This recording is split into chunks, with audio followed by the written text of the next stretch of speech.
দাবি করতেছি যেন সুনামগঞ্জে রেল লাইন স্থাপন করা হয়, রেল লাইন যেন স্থাপন করা হয়। সুনামগঞ্জে রেল লাইন কেন স্থাপন হচ্ছে না, এটা আমরা সরকারের কাছে দাবি জানাতে চাই। কাজে আমরা চাই সুনামগঞ্জের যাতায়াত ব্যবস্থার উন্নত হবে, এখান থেকে বাংলাদেশের সব জায়গায় মানুষ খুব নিরাপদে যেন যাতায়াত করতে পারে, এর জন্য আমরা রেলপথ চাই। ইসলামী আন্দোলন বাংলাদেশ সুনামগঞ্জ জেলা শাখা কর্তৃক আয়োজিত আজকে গণসমাবেশের সম্মানিত সভাপতি সেরে তাজ ওলামায়ে কেরাম, সর্বস্তরের ইসলাম প্রিয় দেশপ্রেমিক ভাইয়েরা আমার, আল্লাহ পাক আপনাকে আমাকে দামি এক মজলিসে উপস্থিত হওয়ার তৌফিক দান করেছেন, এর জন্য শুকরিয়া তান সবাই বলে আলহামদুলিল্লাহ। আসলে এখানে আমরা যারা উপস্থিত আছি বাংলাদেশের ভূখণ্ডের মধ্যে, এই ভূখণ্ড 4 বার স্বাধীন হয়েছে। প্রথম স্বাধীন হয়েছিল ব্রিটিশ থেকে, তখন আমরা বৃহত্তম ভারতের অংশ ছিলাম। ব্রিটিশদের বিরুদ্ধে সবাই সম্মিলিত আন্দোলন সংগ্রাম করেছে, যেহেতু ব্রিটিশরা বৈষম্য করেছিল, এই বৈষম্যের কারণে আমরা তাঁদের বিরুদ্ধে আন্দোলন করেছিলাম, সংগ্রাম করেছিলাম। আপনারা তো অনেকেই জানেন বা অনেকেই জানেন না, ব্রিটিশের বিরুদ্ধে আন্দোলনের সূচনা করেছিল কোনো মুসলমান।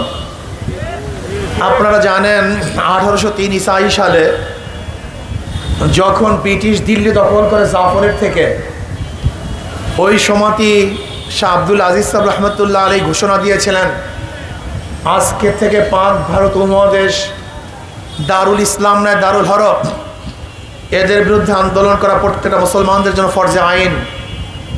সেই দিন থেকেই ব্রিটিশ হটাও আন্দোলনের সূচনা হয়েছিল। আন্দোলন সংগ্রাম করে আমরা স্বাধীন হলাম। ব্রিটিশদেরকে দেশ থেকে পালাতে বাধ্য করেছিলাম। আমরা কি হলাম ভাই? স্বাধীন। বৈষম্যের বিরুদ্ধে আন্দোলন করে আমরা ভেবেছিলাম এবার আমরা আমাদের স্বাধীনতা ফিরে পাবো, আমাদের মর্যাদা ফিরে পাবো। কিন্তু আমরা কি দেখলাম, যে সংখ্যাগরিষ্ঠ হিন্দুরা মুসলমানদের সাথে বৈষম্য করতেছে, তাদের অধিকার দেয় না, মান ইজ্জাত দেয় না, সম্মান ইজ্জাত দেয় না, তাদের ব্যবসা বাণিজ্য সব জায়গায় হস্তক্ষেপ করে। আবার মুসলমানরা চিন্তা করছে আমাদের একটা স্বতন্ত্র ভূখণ্ডের দরকার, আলাদা একটা রাষ্ট্রের দরকার।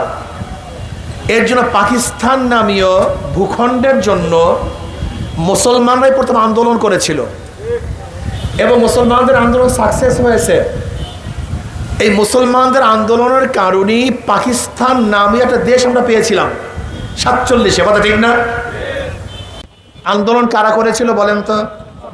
সবাই ভুলে গেছেন এর মধ্যে, বলেন কারা? তাই পাকিস্তান দেশটা কাদের? সবাই বলেন, আপনাদের কথা শুনে। পাকিস্তান নামে দেশটা কাদের? এটা ভারত থেকে আলাদা হওয়ার কারণটা কি ছিল? ঋতুর কারণ, ভৌগোলিক কারণ, ভাষার কারণ না। একমাত্র পশ্চিম পাকিস্তানের লোকেরা সংখ্যাগরিষ্ঠ মুসলমান, পূর্ব পাকিস্তানের লোকেরা সংখ্যাগরিষ্ঠ মুসলমানদের কারণেই। কিসের কারণে? মুসলমানদের কারণেই ভারত থেকে আমরা পাকিস্তান নামে একটা দেশ অর্জন করেছিলাম। তা পাকিস্তান দেশটা কাদের? হ্যাঁ, কাজে দেশ মুসলমানদের। এটা প্রথম মাথার মধ্যে রাখেন, খুব ফায়দা হবে, লাভ হবে, সামনে কথা বুঝতে সুবিধা হবে। পাকিস্তান নামীয় দেশটা কাদের? দেশ মুসলমানদের অধিকার সবার, দেশ মুসলমানদের অধিকার প্রতিষ্ঠান করেছে আমি, পড়ার অধিকার সবার, রাস্তা করেছে আমি, হাঁটার অধিকার সবার। যেরকম স্যার সলিমুল্লাহ রহমতুল্লাহ আলাইহি ঢাকা ইউনিভার্সিটি করেছেন, ঢাকা মেডিকেল কলেজ করেছেন, ঢাকা ইঞ্জিনিয়ারিং ইউনিভার্সিটি করেছেন, বুয়েট করেছেন। কার জমিতে? স্যার সলিমুল্লাহ রহমতুল্লাহ আলাইহির জমিতে 600 একর জমি অক্ষ করেছেন, 600 একর। ওই ইউনিভার্সিটি কাদের? আপনারা জানেন না অনেকেই, কপাল পরা মুসলমান। এই কপাল পরা মুসলমান ইতিহাস জানে না, এর সমস্যা। এই বুয়েটের জমি কেউ দান করে নাই, সলিমুল্লাহ রহমতুল্লাহ আলাইহির জমি। ঢাকা মেডিকেলের জমি অন্য কাউর না, সলিমুল্লাহ রহমতুল্লাহ আলাইহির জমি। প্রতিষ্ঠান আমাদের, প্রতিষ্ঠান মুসলমানদের, পড়ার অধিকার মাশাআল্লাহ, পড়ার অধিকার সবার। বাজার মিলিয়েছে আমি, বাজার করার অধিকার এই দেশ মুসলমানদের, অধিকার সবার। এটা বর্তমানে রাখতে হবে। আমরা কি দেখলাম? ভেবেছিলাম বৈষম্য দূর হবে, কিন্তু পশ্চিম পাকিস্তানের লোক পূর্ব পাকিস্তানের সাথে বৈষম্য শুরু করছে। আমাদের চাকরির অধিকার দেয় না, খাদ্যের অধিকার দেয় না, বাসস্থানের অধিকার দেয় না, পদোন্নতি দিতে চায় না। আমরা কি করলাম? আবার বৈষম্যের বিরুদ্ধে আন্দোলন করলাম, সংগ্রাম করলাম। আবার 71-এ বাংলাদেশ নামে একটা ভূখণ্ড আমরা স্বাধীন করলাম। এই কয়বার স্বাধীন হলাম? 3 বার। একবার ব্রিটিশ থেকে, একবার ভারত থেকে, আর একবার পশ্চিম পাকিস্তান থেকে আলাদা হলাম। কয়বার?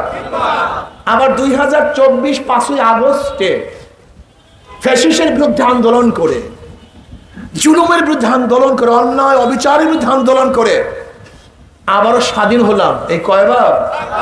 এই 4 বারের পিছনে কি ছিল? বৈষম্য। জোরে বলেন। অত্যাচার, অবিচার, জুলুম। আপনারা জানেন ব্রিটিশ 80,000 আলেমদেরকে হত্যা করেছে। চাকরি চর থেকে শুরু করে খায়বার পর্যন্ত এমন কোনো দেশ নাই যে দেশের মধ্যে, যে গাছের মধ্যে এমন কোনো গাছ ছিল না যে গাছের মধ্যে আলেমকে ফাঁসিতে ঝুলানো হয়নি। এত মারামারি, এত রক্তের বিনিময় আমরা ব্রিটিশ হটিয়েছি, কিন্তু মানুষের অধিকার প্রতিষ্ঠিত করতে পারি নেই। এত আন্দোলনের বিরুদ্ধে আন্দোলন করে, এত রক্ত দিয়ে পাকিস্তান করেছিলাম, কিন্তু মানুষের অধিকার প্রতিষ্ঠিত করতে পারি নেই। এত রক্তের বিনিময়ে বাংলাদেশ করেছিলাম, কিন্তু 53 বছরেও মানুষের অধিকারকে ফিরিয়ে দিতে পারি নাই। আপনাকে জানেন 71 আন্দোলন কেন হয়েছিল? কয়টা স্লোগানের ভিত্তিতে? জানেন না? বলেন। সাম্য, মানবিক মর্যাদা, সামাজিক ন্যায় বিচার। সাম্য, আমরা সবাই সমান। ঋষি, কামর, মজদুর, কুলি, তাঁতি, জেলে যত মানুষ আছে, পুরুষ মহিলা, যে মালিক এবং যে গরিব, যে মুসলমান এবং হিন্দু, আমরা সাম্য, সবাই সমান অধিকার চাই। আমি বাংলাদেশের নাগরিক হিসাবে আমার অধিকার কি থাকবে? সমান থাকবে। কিন্তু 53 বছর আমরা কি দেখেছি? যাদের সরকার ক্ষমতায় ছিল, যাদের দল ক্ষমতায় ছিল, তারাই চাকরি পেয়েছে। যাদের দল ক্ষমতায় ছিল না, চাকরি পায়নি। যাদের দল ক্ষমতায় ছিল, তারাই চাকরির পদোন্নতি পেয়েছে। আর যাদের দল ক্ষমতায় ছিল না, তাদের চাকরি পদোন্নতি হয়নি। যাদের দল ক্ষমতায় ছিল, পেট পুড়িয়ে খেয়েছে।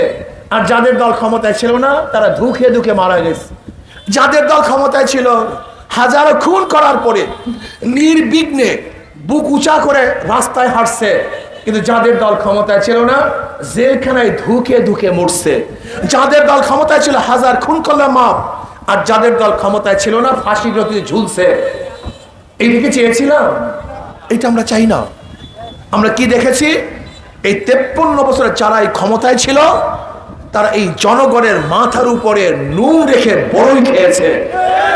যারা এই ক্ষমতায় ছিল, তারা তাদের সেফটির জন্য, সরকারের সেফটির জন্য আইন প্রণয়ন করেছে, কিন্তু জনগণের সেফটির জন্য আইন প্রণয়ন করতে ব্যর্থ হয়েছে। আপনি দেখেন আজকে র্যাব কাকে নিরাপত্তা দেয়? সরকারকে। আজকে বিজিবি কাকে নিরাপত্তা দেয়? সরকারকে। আজকে ডিবি কাকে নিরাপত্তা দেয়? সরকারকে। আজকে পুলিশ কাকে নিরাপত্তা দেয়? সরকারকে। আজকে ডিজিএফআই কাকে নিরাপত্তা দেয়? সরকারকে। আজকে এনএসআই কাকে নিরাপত্তা দেয়? জোরে বলেন। কিন্তু জনগণকে নিরাপত্তা কে দিবে? জনগণের নিরাপত্তা কে দিবে? না। আজকে 53 বছর পর্যন্ত জনগণের নিরাপত্তার জন্য আইন করা হয় নাই, বরং জনগণকে মার্ডার করার জন্য, হত্যা করার জন্য, খুন করার জন্য, জুলুম অত্যাচার করার জন্য আইন করা হয়েছে। এই আইনকে ভাঙতে হবে। এই আইনকে ভাঙতে হবে। এই কালো আইনকে বাতিল করতে হবে। জনগণের সেফটির জন্য আইন করতে হবে। আপনি দেখেছেন যারা বিগত দিনের সরকার ছিল, ফরিদপুরের এক ছাত্রলীগের সভাপতি 2000 কোটি টাকা পাচার করেছে। কত হাজার কোটি টাকা। আপনারা দেখেছেন ফেসে শেখ হাসিনার এক পিয়ন 400 কোটি টাকার মালিক। কত কোটি টাকা? আর শেখ হাসিনা নিজেই বলেছেন যে আমার পিয়ন তো হেলিকপ্টারে ঘোরে। শেখ হাসিনার পিয়ন হেলিকপ্টারে ঘুরে আর আমাদের দেশের জনগণ ধুকে ধুকে মরে।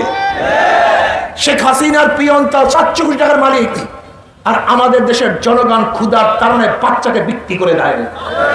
আজকে দেখা যায় যারা সরকারে থাকে, ক্ষমতায় থাকে, তাদের টেবিলে তো হরেক ডিজাইনের খাদ্য থাকে আর বাংলাদেশের জনগণ এক মুঠো খাদ্যের জন্য ডাস্টবিনে কাক কুকুরের সাথে লড়াই করে।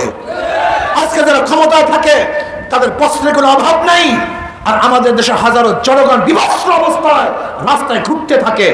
আজকে যারা ক্ষমতায় থাকে তাদের তো কানাডার মধ্যে বেগম পাড়া করেছে, বহুত বাড়ি করেছে, আর যারা ক্ষমতা নেই আমার জনগণ আজকে খোলা আকাশের নিচে রৌদ্রের মধ্যে পুড়ে আর বৃষ্টির মধ্যে ভিজে। এই বৈষম্য চাই না। যারা ক্ষমতা আছে তাদের বাচ্চারা বিদেশে পড়াশোনা করে আর আমাদের দেশে হাজার গরিব মেধাবী ছাত্র, হাজারো গরিবদের মেধাবী ছাত্র তারা পয়সার অভাবে পড়তে পারে না। এই বৈষম্য দেখতে চাই না। আজকে জেলে তাঁতি কামার মজদুর তাদের পেটে লাথি মারে আর যাদেরকে ক্ষমতায় বসিয়েছি তারা আঙ্গুল ফুলে কলা গাছ নয় বট গাছ হয়। এইটা দেখতে চাই না। আজকে আপনাদের সুনামগঞ্জ সিলেটবাসীর সাথে কি বৈষম্য করা হচ্ছে? আজকে পরিবেশের দোহাই দিয়ে আপনার নদীগুলির থেকে পাথর উত্তোলন করা এবং বালি উত্তোলন করাকে বন্ধ করে দেওয়া হয়েছে। কিসের দোহাই দিছে? জোরে বলেন। এটা পরিবেশের দোহাই নয়, এটা ভারতের চাপানো আইন তারা বাস্তবায়ন করেছে। বলতে পারেন কিভাবে বললেন? আচ্ছা বলেন তো, রামপাল বিদ্যুৎ কেন্দ্র করার সময় সমস্ত পরিবেশবাদীরা আন্দোলন করেছিল আমাদের দেশের সমস্ত সুন্দরবন ধ্বংস হয়ে যাবে, বন বিভাগ ধ্বংস হয়ে যাবে, রামপাল বিদ্যুৎ কেন্দ্র করলে পরিবেশের এই ক্ষতি হবে সেই ক্ষতি হবে।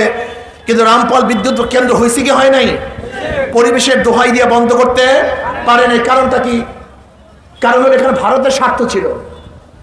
আমাকে বলেন তো, আজকে আপনাদের নদী নিয়ে, এই বালু উঠাবার কথা নিয়ে, পাথর উত্তোলন নিয়ে কোন পরিবেশবিদ লেখালেখি করছে, আন্দোলন করছে, সংগ্রাম করছে যে পাথর উঠালে বাংলাদেশের ভারসাম্য নষ্ট হয়ে যাবে, এইটা নষ্ট হয়ে যাবে? আপনারা দেখেছেন? কেউ দেখেন? রামপাল বিদ্যুৎ কেন্দ্র নিয়ে এত আন্দোলন হওয়ার পরেও, পরিবেশের এত ক্ষতি হওয়ার পরেও সেখানে রামপাল বিদ্যুৎ হলো, অথচ বাংলাদেশের পাথর উত্তোলন করলে পরিবেশের কোনো ক্ষতি হবে না, এইটা আমরা সবাই জানি। তারপরে এটা বন্ধ করে হলো কেন? ভারত চায় যেন আমাদের দেশের পাথর আমরা উত্তোলন করতে না পারি। ওই ভারত থেকে পচা পাথর তারা সাপ্লাই দিবে আর আমাদের টাকা দিয়ে তাদেরকে পাথর কিনতে হবে। এইটা আমরা মানতে পারি না, এইটা মানা যায় না। আমাদের দেশের পাথর আমরা তুলব, আমাদের পাথর আমরা তুলব, হাজার হাজার লক্ষ লক্ষ মানুষ জীবিকা নির্বাহ করবে, আমাদের রাজস্ব আয় বৃদ্ধি পাবে, আমরা উপকৃত হব।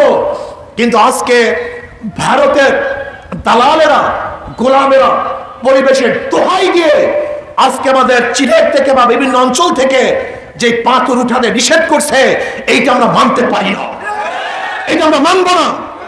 আমরা সবাই ঐক্যবদ্ধভাবে এর বিরুদ্ধে আন্দোলন করতে সবাই রাজি আছি ইনশাআল্লাহ, সবাই রাজি আছি ইনশাআল্লাহ। আমাদের হাজার হাজার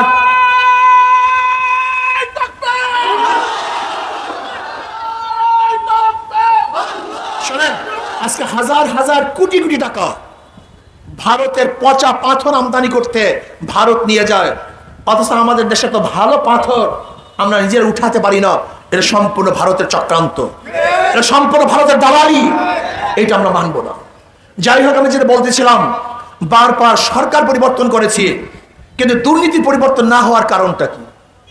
আপনারা দেখেছেন 5 তারিখ আমরা আন্দোলন করেছিলাম, সংগ্রাম করেছিলাম, জীবনের মায়া ত্যাগ করে রাস্তায় ঝাঁপ দিয়ে বলেছিলাম, ভেবেছিলাম চাঁদা থাকবে না, জুলুম থাকবে না, অত্যাচার থাকবে না। কিন্তু 5 তারিখের পরে কি দেখলাম? আবারও সেই দখলদারি, আবারও চাঁদাবাজি, আবারও জুলুম, আবার অত্যাচার, আবারও অবিচার। এর জন্য তো মানুষ আন্দোলন করে নাই, এর জন্য মানুষ রক্ত দেয় নাই, এর জন্য মানুষ জীবন দেয়নি। এর কারণটা কি? বারবার সরকার পরিবর্তন হয় কিন্তু মানুষের ভাগ্যের পরিবর্তন না হওয়ার কারণটা কি? বারবার সরকার পরিবর্তন হয় কিন্তু জুলুমের পরিবর্তন না হওয়ার কারণটা কি? ওসি চলে যায়, এসপি যায়, ডিসি পরিবর্তন হয় কিন্তু দুর্নীতির পরিবর্তন হয় না, ঘুষের পরিবর্তন হয় না। এর কারণটা কোথায়? এই কারণ আবিষ্কার করতে হবে। আমি বারবার বলি, একজনের নাম এ, একজনের নাম বি, একজনের নাম সি। এও চোর, বিও চোর, সিও চোর। ক্ষমতা আছে এ, সে কি করবে? কথা বলেন না কেন? হটাও এ, বসাও বি, সে কি করবে? হটাও বি, বসাও সি, সে কি করবে? নেতার পরিবর্তন হয়েছে, দলের পরিবর্তন হয়েছে, নীতি ও আদর্শের পরিবর্তন হয়নি। মাদার গাছ লাগিয়ে আমের আশা করা যায় না, তেঁতুল গাছ লাগিয়ে মিষ্টি ফলের আশা করা যায় না। চোর ডাকাতদেরকে ক্ষমতায় বসিয়ে কোনোদিন দেশ দুর্নীতি মুক্ত করা যায় না। চোরের মাধ্যমে চুরি বন্ধ করা যায় না, দুর্নীতিবাজদের মাধ্যমে দুর্নীতি বন্ধ করা যায় না, জালেমের মাধ্যমে জুলুম বন্ধ করা যায় না, খুনির মাধ্যমে খুন বন্ধ করা যায় না। যারা 53 বছর ক্ষমতায় ছিল ওদের নীতি ও আদর্শ ছিল না, এর জন্য জুলুম অত্যাচার বন্ধ করতে পারে নাই। এবার আসুন আমরা আগামীতে এমন এক নেতৃত্বকে আমরা সাপোর্ট করব, এমন এক ব্যক্তি দলকে সাপোর্ট করব যাদের মধ্যে আল্লাহর ভয় আছে। কিসের ভয় আছে? কিয়ামতের ময়দানে আল্লাহর সামনে দাঁড়িয়ে হিসাব দেওয়ার দিনকে ভয় করে, যাদের চেহারার মধ্যে মদিনাওয়ালার ছাপ আছে, যাদের রক্তের মধ্যে হারাম নাই। এরকম এক নেতৃত্ব যতদিন পর্যন্ত বসাতে না পারবো ততদিন পর্যন্ত আন্দোলন সংগ্রাম করবেন কিন্তু মানুষের ভাগ্যের পরিবর্তন হবে না। এই জন্য আসুন আগামী দিনে আমরা এমন নেতৃত্ব বসাবো যাদের মধ্যে আল্লাহর ভয় আছে, ইসলামী আন্দোলন বাংলাদেশ বিশ্বাস করে। শুধু নেতা নয়, নীতির পরিবর্তন চাই। শুধু নেতা নয়, নীতির পরিবর্তন চাই। এই জন্য আসুন আগামী নির্বাচনে হাত পাকা প্রতীককে আমরা বিজয় করি, শক্তিশালী করি। যদি হাত পাকা প্রতীকের প্রার্থীকে আমরা ইনশাআল্লাহ বিজয় করতে পারি তাহলে আশা করা যায় এদেশের মানুষ শান্তি পাবে, মুক্তি পাবে, বৈষম্য দূর হবে, মুসলমান, হিন্দু, বৌদ্ধ, খ্রিস্টানেরও অধিকার তারা ফিরে পাবে এবং প্রত্যেকটা মানুষের অধিকারকে ফিরিয়ে দেওয়া সম্ভব। যেখানে মহিলাদের ন্যায্য অধিকার প্রতিষ্ঠিত হবে, শ্রমিকদের ন্যায্য অধিকার প্রতিষ্ঠিত হবে, যেখানে চাকরিজীবীদের ন্যায্য অধিকার প্রতিষ্ঠিত হবে, যেখানে মুসলমান, হিন্দু, বৌদ্ধ, খ্রিস্টানদের ন্যায্য অধিকার প্রতিষ্ঠিত করব। আসুন আমরা সম্মিলিতভাবে নীতি ও আদর্শ ভিত্তিক এক সমাজ কায়েম করি, আল্লাহর জমিনে আল্লাহর হুকুমত কায়েম করি। যতদিন পর্যন্ত ইসলামী হুকুমত না আসবে ততদিন পর্যন্ত এই দেশের মানুষ কোনোদিন শান্তিতে বসবাস করতে পারবে না। কাজে আগামী দেশ ইসলামের দেশ, আগামী দেশ ইসলাম হুকুমতের দেশ, আগামী মুসলমানদের এই দেশের মধ্যে 92% মুসলমানদের দেশের মধ্যে ইসলামী হুকুমত চলবে, ইসলামী আইন চলবে, মদিনাওয়ালার নিয়ম অনুযায়ী ইনশাআল্লাহ এই দেশ করব, এই দেশ চালাবো। তাহলে মানুষ শান্তি পাবে, মানুষ মুক্তি পাবে ইনশাআল্লাহ। কি রাজি আছেন ইনশাআল্লাহ? কে কে রাজি? দুই হাত তুলে নারায়ে তাকবীর। আল্লাহ আমাদের সবাইকে ইসলাম অনুযায়ী দেশ গড়ার তৌফিক দান করুক। আর আমরা দাবি করতেছি যেন সুনামগঞ্জে রেল লাইন স্থাপন করা হয়, রেল লাইন যেন স্থাপন করা হয়। সুনামগঞ্জে রেল লাইন কেন স্থাপন হচ্ছে না এটা আমরা সরকারের কাছে দাবি জানাতে চাই। কাজে আমরা চাই সুনামগঞ্জের যাতায়াত ব্যবস্থা উন্নত হবে, এখান থেকে বাংলাদেশের সব জায়গায় মানুষ খুব নিরাপদে যেন যাতায়াত করতে পারে। এর জন্য আমরা রেলপথ চাই, রেল স্টেশন চাই। আল্লাহ আমাকে এবং আমাদের সবাইকে দেশ গড়ার তৌফিক দান করেন।